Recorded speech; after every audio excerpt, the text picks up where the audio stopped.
All right, shalom, shalom, everybody. I want to start off by apologizing.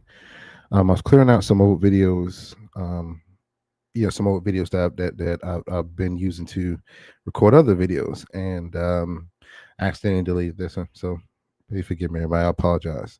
But shalom, shalom, everybody. Welcome back. Welcome back. I decided to knock this one out the way because I have to do another recording tomorrow.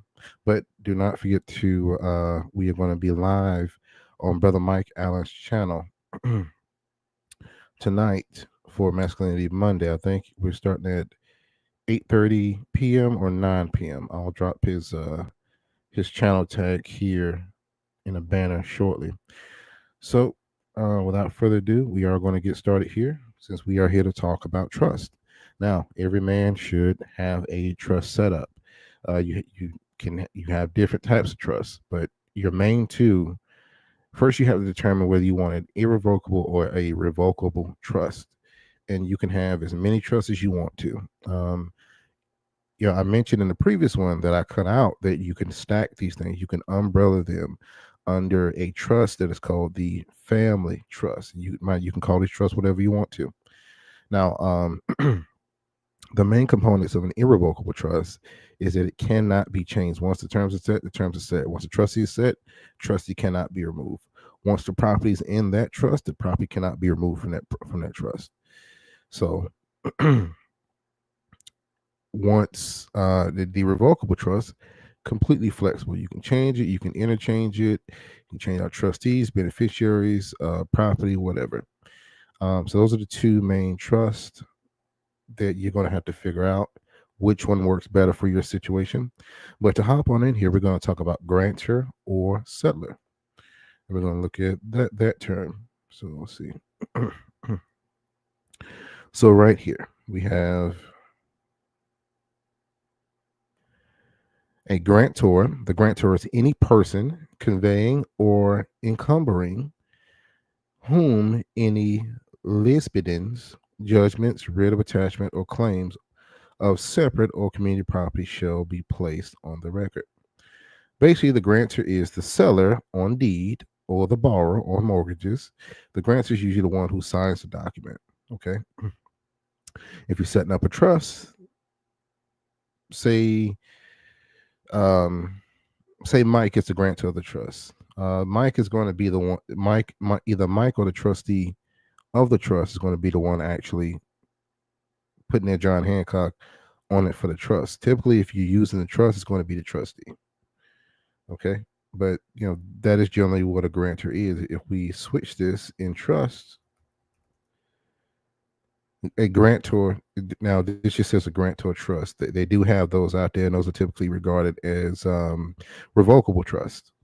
A grantor trust, a trust where the grantor retains some control over the trust assets or income. The grantor is treated as the owner of the trust assets for tax purposes.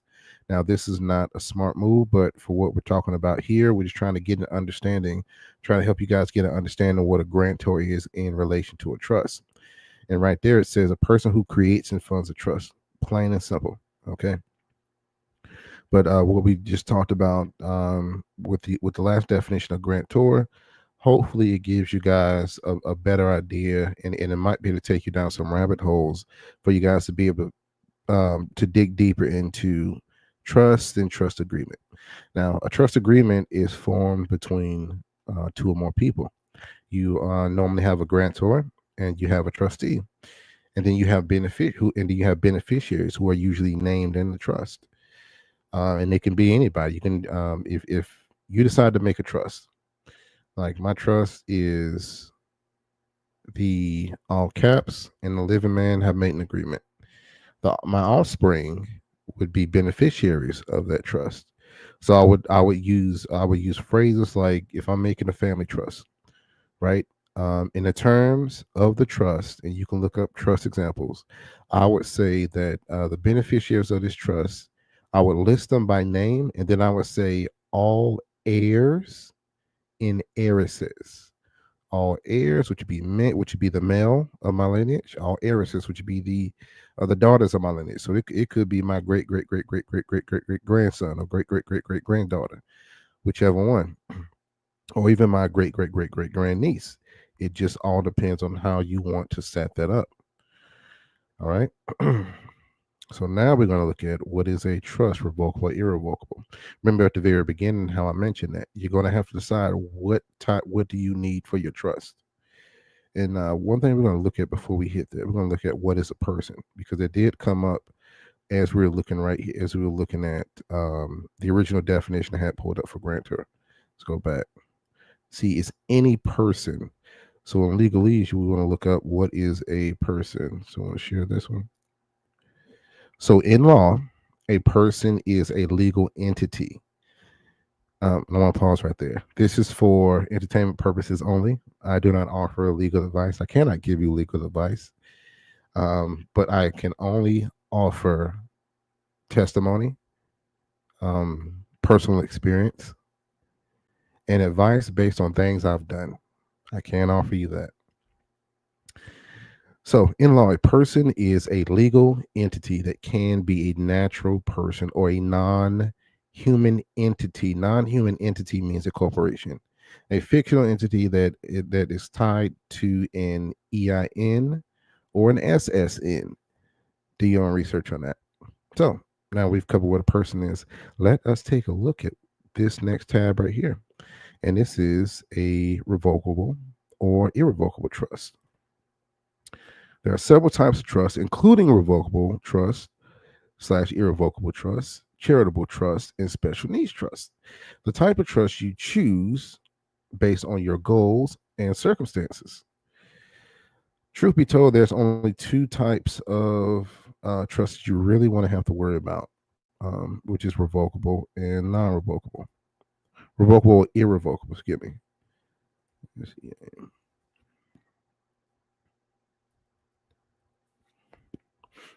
So, revocable trust. The trustor can change or revoke the trust at any time.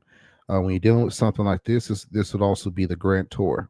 Okay, the grantor or the entity that established it can revoke it at any time.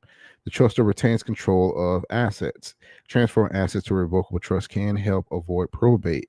This is generally wise to do if you are older and say you have a few properties.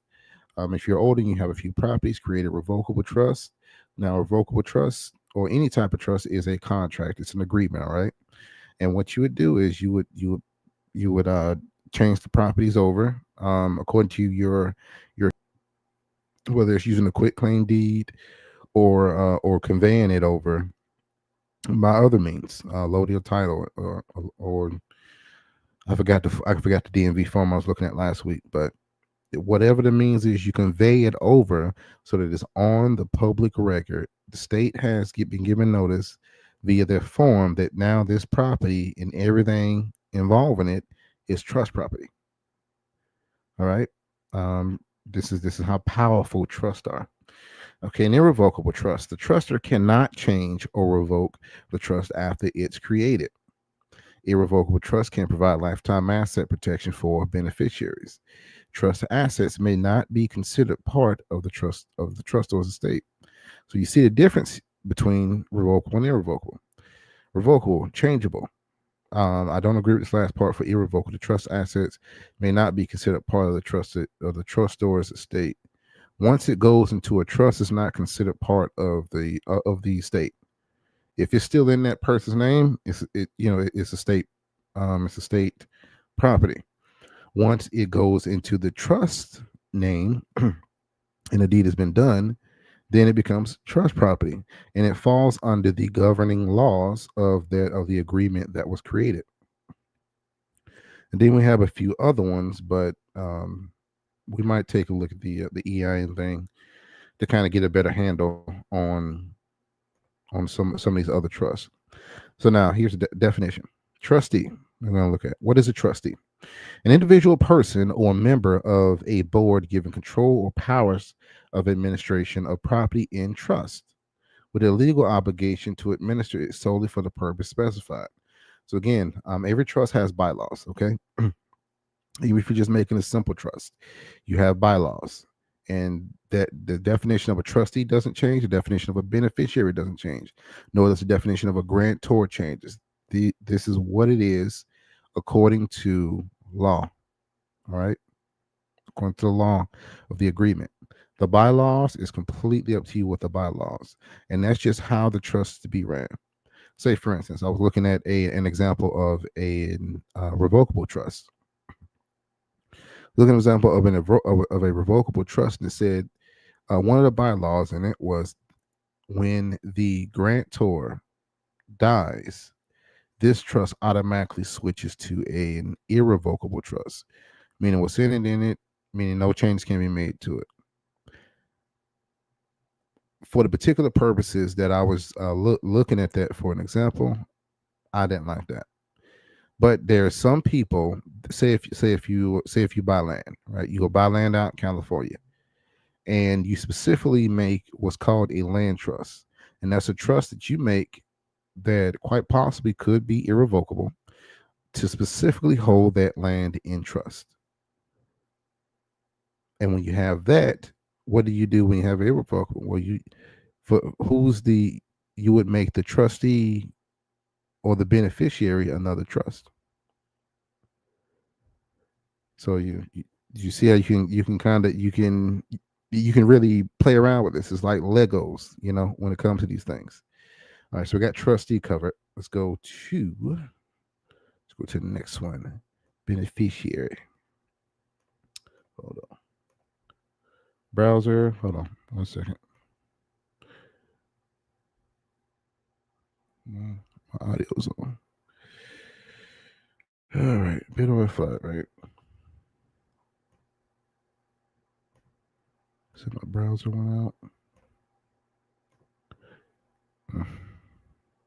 Check it out here real quick. That looks good to me. Yeah, it looks good to me. All right, so beneficiary. Beneficiary, a person who derives an advantage from something, especially a trust, will, or life insurance policy. So this particular person or this particular individual, man or woman, is someone who is listed as the one who would benefit from the assets that are in the trust. So from what we're talking about, and then it would be the trustee's duty to manage the trust on behalf of these beneficiaries. So if they are minor beneficiaries, one of the bylaws within the trust could very well be that upon, I don't know, 18 or 21, given the state's law, or upon the age of 27, however that agreement is made, then they would be given control over those particular assets, or the assets would be then divided up. It just depends on how you want the trust set up. Okay, so that is a beneficiary. Now the next thing we're going to look at, make sure we're good. Yep, we're rolling. Next thing we're going to look at is a certified copy. Normally, this is what you want to have when you file your trust. You want to make sure to get a certified copy. It's not legal advice. It's just my personal opinion. I would go to exemplified, actually, because that usually that means the judge has reviewed it and stamped it. So they have put their seal of approval on it, and you also get the court clerk, which then makes that a powerful document in law. So a certified copy is a copy of an original document that is verified as a true copy. An exemplified copy is a certified copy that's been further verified as an exact reproduction of the original document. So you go down to the courthouse, right? Go down to the courthouse or registered deeds office, right? You say, "Hey, I want to get this filed on for the record." You get it filed, and then you say, "Okay, now I want to get it certified." Certified is fine, because the clerk of court actually holds more power than the judge. But to get an exemplified copy, you get two clerks of courts and then a judge's seal and signature. If you don't know, look at the doctrine. The doctrine is called Signature and Seals Doctrine. You want to look that up. That's what makes all the stuff valid. Okay. Now you have a powerful instrument for court cases. Hint, hint. So to speak. So now I want to kind of slide over here really quickly. me get this pulled up. So we're going to go to the irs.gov. And we're going to hit apply to get EIN. Yes, sir. EIN assistant. So, see if it'll let me do it. Okay, let's see. One moment, make sure we're all. Okay, yep, we are on. Zoom in.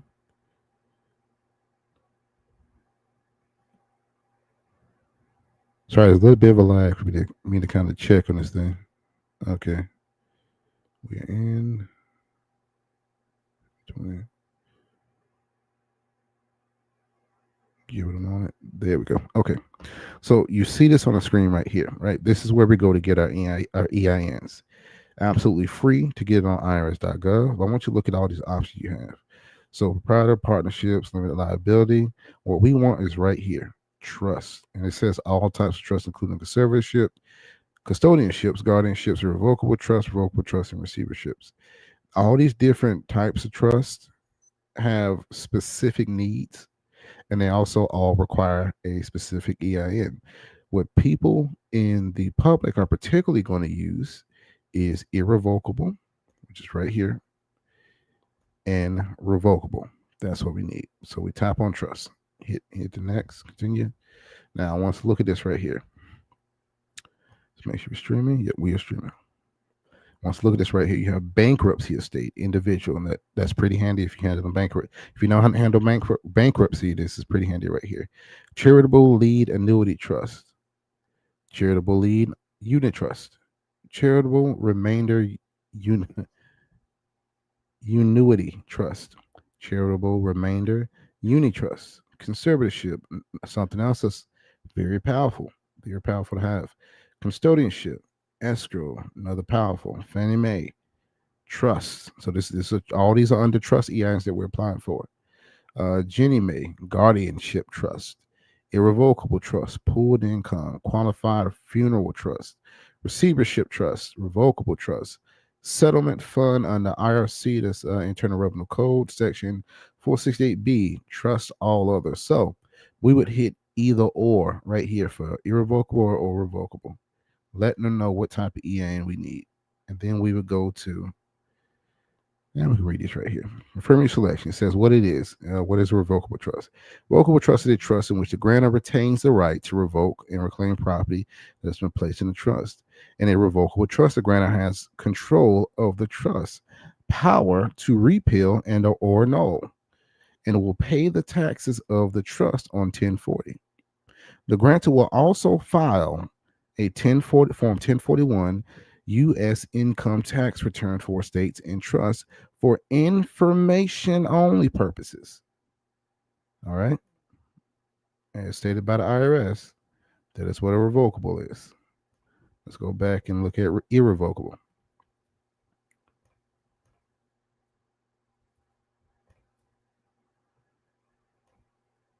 I don't know what that is. Okay. Irrevocable trust, what it is. An irrevocable trust is a trust in which the grantor has no control. The grantor, whoever started the trust, they say, I'm going to put it in here. It's not mine anymore. Has no control. The trust cannot be repealed or annulled.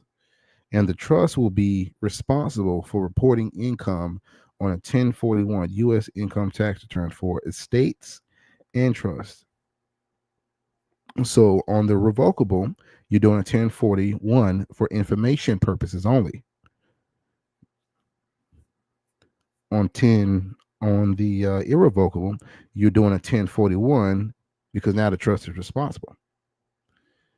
So again, you see, you can kind of play with this thing, and and really finagle it, especially if you have multiple women. You can really do some good and set your family up, if you know what you're doing, and if you understand how to do these things. Now, my advice would be, in your particular state, to just simply do a quick Google search. What makes a trust valid? What does a trust need to contain?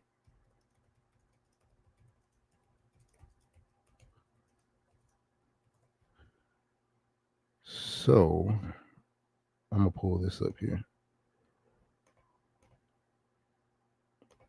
Share it, and just for kicks and giggles here. Now, a trust in Arizona must contain the following: a grantor, trustee, beneficiaries, trust property, trust purpose, trust responsibilities, separation of roles. You can simply do this with just a simple trust. Let me see this.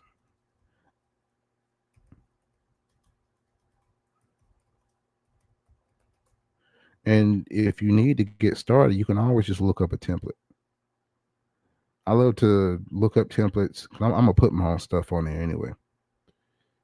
I like to look up templates. It's okay. This will kind of give me an idea how to shape it, and I don't really use it. I used a mock. I used a copy of a certificate of trust because that's what I needed. According to state codes, I needed a certificate of trust to open a bank account. Some banks don't require that. And again, you can have just as you can have as many trusts as you want to and as you need. You can have as many bank accounts for the trust. You can spread the trust funds out. So and in your trust, you can say this account goes to this beneficiary. In case this account goes to this beneficiary, and the trustee is entitled to 30% of this compensation right off the top during the disperse during the disbursement of the assets. Trust is entitled to a fiduciary compensation, okay, for working for the trust, 30% off the top before it's dispersed to the beneficiaries. You can set this stuff up any way you need to. Okay, but us as adults, we gotta quit acting like we don't know how to go get information. We gotta quit acting like we don't know how to read. We gotta quit acting like we don't know where to go get nothing. We got to quit like we want our hands held. I mean, I'll be dealing with people that's 30, 40, 50, 60 years old, man. And they be at like, well, I don't know how to do that. I don't know how to do that. If I don't know how to do something, I go look it up. Right. I'm an avid researcher. I go look up what I need to find out. All right. So we pull this one up. This is a revocable living trust and this is just a simple one. So the grantor shall be known as grantor. This shall be known as the blank blank, whatever you want to name your trust. Made on is created by. You have the grantor, the mailing address. You have hereinafter, known as the grantor agrees to fund this trust with the assets and property located at. See, it says residual estate. Marital status of grantor is currently. You don't necessarily need this. So I mean, these things are things you can look at, get an idea of it, and you can change it. Like for me, I would take this section out. Two would go, because it would not matter whether I have a contract with a woman or not. The purpose of the trust isn't for that. Children, you see, you got no children or how many children. Then you have at least each children's names below. You got the date of births. Trustee, and something else for trustee, I would edit trustee. I would edit trustee and put I would combine 4 and 5 together and put a successor trustee in there. Right, the successor trustee would be XYZ. So I would make those two one. So 5 and 4 could be combined. I wouldn't put the mailing address because we know people's address changes. See, herein known as successor trustee shall serve as an acting trustee of this trust when the trustee can no longer perform is due to can only serve due to incapacity, death, resignation, removal, court order, or other reasons. So you see, again, you can do this thing any way you want to do it. I'm just giving some tips on mine. As far as the children's name, I would get rid of this section. Number 3, as far as children name, I would get rid of this section and just put beneficiaries of this. So again, I would, this is a document I would look at and say, okay, but first things first, you want to sit down and find out how do you want your trust, and what really helped me was sitting down and saying, how do I want my trust, and then looking up examples, looking at templates. How are these other trusts set up? Like, because it does. Okay, like this. Okay, so this is one of the templates that I looked at, and I think this is the first template I used actually. But you can see how simple it is. Hold on. Let me pull it up. Boom. Okay, my apologies. Make sure that's streaming. But yeah, this is one of the ones that I use. It's a little bit different than the one I use actually. This is the first one I used as a. I had to switch mine because again,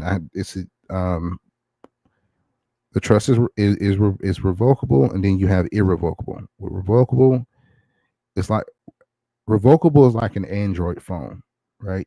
You can change it. It's beautiful. You can change it, edit it, do this, do that. Irrevocable is like Apple. It's never going to change. You're going to get the same thing every day. Okay. So looking at this one, this is just a pretty simple, straightforward trust right here. Now look at trust property. The grantor has, or upon execution of the trust, immediately will transfer the assets listed in Schedule A here too as a gift and without compensation. And that's something else you guys want to be privy to. Understanding trust law. You know, I was just going back over trust law again with that. Through the IRC last week. So you got when you have things like this, you want to stay on top of this stuff, and you want to read. That's the whole purpose of doing this. Reading not only fundamental, but it is your protection. Okay, knowing the laws, knowing what you can and cannot do. Now, purpose of the trust. See what I'm saying? And now we're kind of getting into some of the bylaws right here where it says the purpose of this trust. Manage and control assets and property of the grantor. And you can always do other. You can always do other and write it in here. Like I said, this is just a simple trust agreement right here. All right, the trustee as defined herein shall manage this trust. So now we're getting into the trustee's authority. Funding the trust, the assets and the property listed in Schedule A. And I won't go too far with this one. So hopefully you guys can now this one's irrevocable. The other one I had said revocable, but it is what it is. And again, you can have as many trusts as you want. You can have a land trust where you just put one piece of land. I got land in California. Okay, I got trust for California. I got land in Wyoming. I got trust for Wyoming. Got land in Delaware, trust for Delaware. Got land in New York, trust for New York. I have separate trust just for those. All right, I would definitely set it up like that way. The trust is just for those guys. So, you know, it's a powerful tool. It's a powerful tool for us as men to get into, to learn how to use effectively. That way we can make sure that we're providing for our women and our children. All right, we're making sure that regardless of if something were to happen, we're leaving something behind for them that they can prosper off of, and then our children's children can go and prosper off of. Like I said, my favorite one is the revocable. My favorite one definitely is the revocable, because the moment somebody steps out of my orbit, I can go ahead and change those trust documents. And you know, don't let people guilt you into making them anything. You know, I think, in my personal opinion, it should be brothers. You know, it should be brothers in the faith. You know, my successor trustee is brother so and so. If something were to happen, you know, and brothers, these should be men that you trust with your life to execute properly, as trustees to execute. So again, you know, you guys figure out how you want your trust set up. So you sit down and pray about it. How you want your trust set up, how you going to do this, how you going to do that, and make sure that your family's taken care of. and then you just execute it. So I hope you guys learned something from this redo video.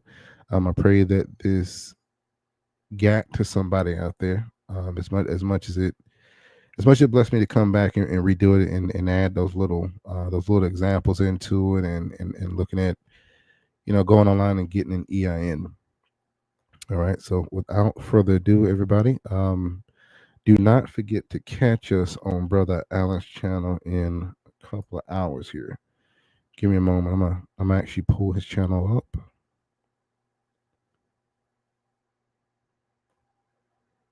Because I don't have his call tag.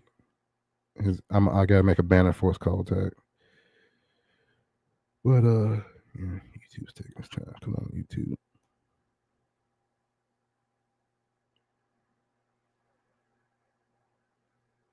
Oh man. You don't realize how much stuff you got, how many channels you subscribe to. So you actually have to look for something. Should be there we go. All right. All right, hold on here. Share screen and share screen. All right, so we are going to be on Brother Mike Allen's channel tonight. I think it's is it 8:30? Hold on, it's 8:30 and 9:30. That's 8:30, 9 p.m. tonight. We're going to be live on his channel. Nobody has the banners done. Okay, so it's 8:30. Yeah, so zoom in here. So his call tag is you can just search at digging in the word hyphen with Mike Allen, and we are going to be on tonight. Tonight at 8:30 p.m. Eastern Standard Time. And it says relationships must be defined. The title for tonight's stream is going to be the danger of failing to define your relationship. I'm excited about the title. So I'm gonna make sure I save this. Brother Mike. So without further ado, everybody, that's what we're going to be tonight. I pray that we will see you there. If not, shalom, shalom. If we do see you there, come on in and add to the conversation. Let us know you're there. Comment, kick your feet up. You'll be amongst brothers on that. It's Masculinity Monday tonight. All right. So I'll catch you guys on the next one. Shalom, shalom.